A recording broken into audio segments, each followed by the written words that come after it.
Welcome back to the deep dive. Today, we're jumping into a book that's been making some serious waves. You might have seen it around online, booktok, booktube.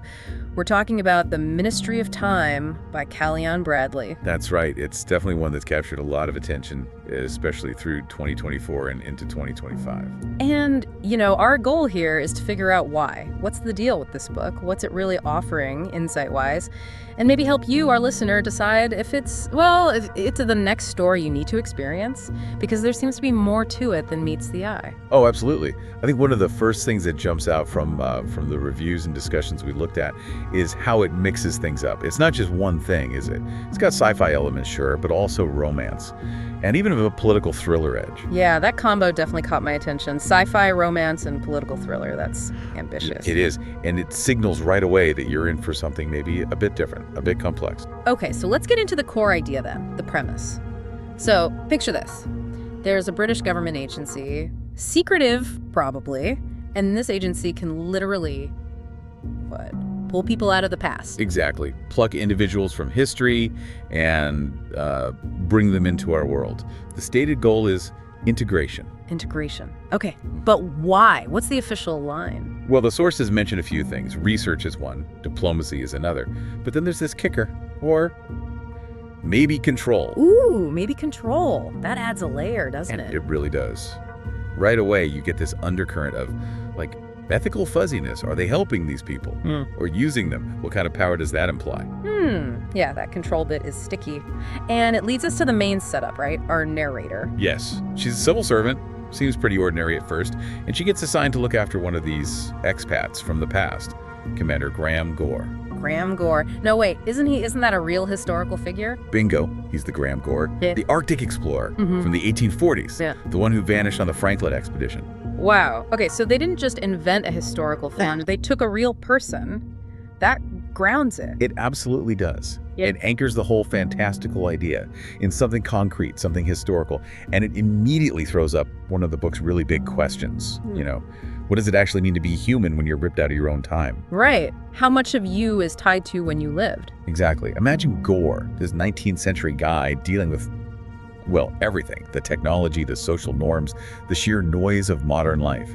It forces you, the reader, to think about identity. What happens to your sense of self when your entire world disappears? Okay, so you've got the narrator, just doing her job, supposedly, and Gore, this man literally lost in time, trying to cope.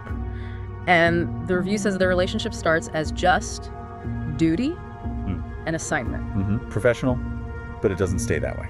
Predictably, perhaps. It evolves, right? It becomes something deeper. Much deeper, and definitely more complicated. Messy, even. There's a romantic tension there, apparently, building slowly throughout the story. A slow build. Interesting. So not an instant connection. No, the sources are quite clear on that. They describe it as a slow burn. It's layered and significantly more emotional than physical. More emotional than physical. Yeah. Okay, so it's not like a typical bodice ripper romance set against a sci-fi backdrop. Not at all.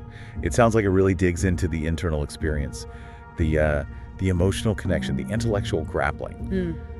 How do two people from such vastly different worlds even begin to understand each other? That's a fascinating angle, the sheer impossibility of it. It makes you think, doesn't it? For you, listening, how would you even handle that? Forming a bond with someone who, fundamentally doesn't belong in your reality. Yeah. What would that connection even feel like? The book seems to really explore that. The cultural shock for Gore must be immense. Simple things we barely notice. Electric lights, smartphones, how we talk, how we interact. It would be overwhelming, total sensory overload. And profound loneliness, you'd imagine, being the only one like you. The review mentions feeling that loneliness, and the narrator gets caught up in that, trying to bridge this impossible gap. Okay, so we've got the cool premise, the time travel angle, the unique relationship. Let's dig a bit deeper, though. Beyond the hook, what gives this book its substance? What are the themes Kaliane Bradley is exploring here? What makes it pop? Well, the reviews point to some really meaty themes woven in. Things like colonialism, identity, bureaucracy, isolation. Big topics. Definitely. But here's the key thing the source highlighted. These themes run deep but never feel preachy. Ah, that's crucial. Nobody wants a lecture disguised as a novel. Exactly. It manages to be thought-provoking without hitting you over the head. It lets the ideas emerge from the story, from the characters' experiences. Can you give an example? How does something like, say, colonialism play out? Seems like an odd fit for a time travel story. It's quite clever, actually. Think about it. This agency is essentially taking people from the past, often from periods marked by British imperial power, like Gore's era, bringing them forward for research or control. And there's an echo there, isn't there? A kind of temporal colonization, using the past and people from the past as a resource. Temporal colonization. I like that. That's a really interesting lens. It reframes the whole endeavor. It does, and it raises questions about power, about exploitation, about the ethics of the whole ministry's existence. And then there's identity, which we touched on.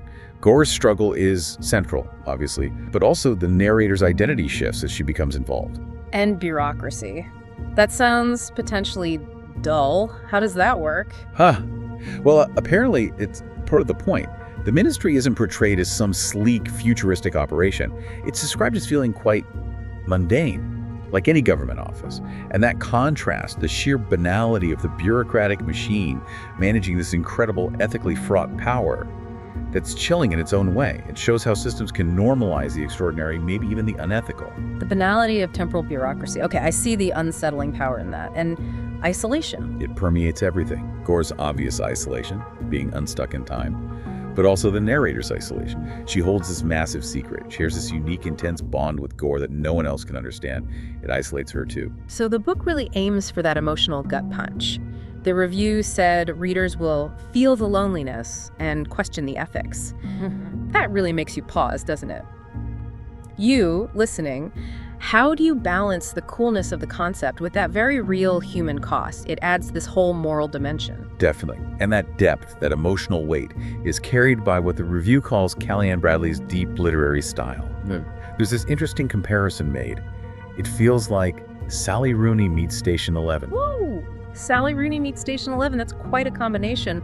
One is very intimate, internal relationship focused. The other is atmospheric, philosophical, almost post-apocalyptic in feel sometimes. Exactly. And that comparison gives you a sense of what Bradley is doing here. You get the intense focus on character, on the nuances of connection, the unspoken things, the Rooney aspect.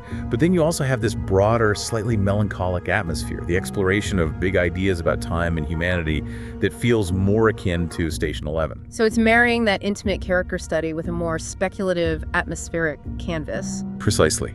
It suggests a style that values emotional realism and thoughtful pacing over, say, constant action or intricate sci-fi mechanics. You're meant to sink into the characters' heads and the mood of their situation. That makes sense. And the review also praised the writing itself, right? The dialogue? Yes, specifically called out as sharp, dryly funny, and full of tension. Dryly funny. Okay, so it's not all doom and gloom and ethical quandaries. There's wit. Apparently so. An understated wit, it sounds like. The kind that arises naturally from the characters and their slightly absurd situation. Not slapstick, but clever, maybe deadpan humor. Which probably makes the characters feel even more real, right? People use humor to cope. And that tension in the dialogue reinforces the slow burn relationship, the things left unsaid. Okay, this is painting a really vivid picture, so putting it all together, the big question, who is this book actually for? Let's help you, the listener, figure out if The Ministry of Time should be on your to-read list. Okay, based on the sources, it seems like a strong bet if you're a fan of certain other books. Think The Time Traveler's Wife, that exploration of love across time. Or Clara and the Sun, that quiet, thoughtful sci-fi asking big questions about being human. Even something like The Seven Husbands of Evelyn Hugo, which is all about deep character work and unfolding complex relationships. If those resonated, then this might be up your alley. Exactly.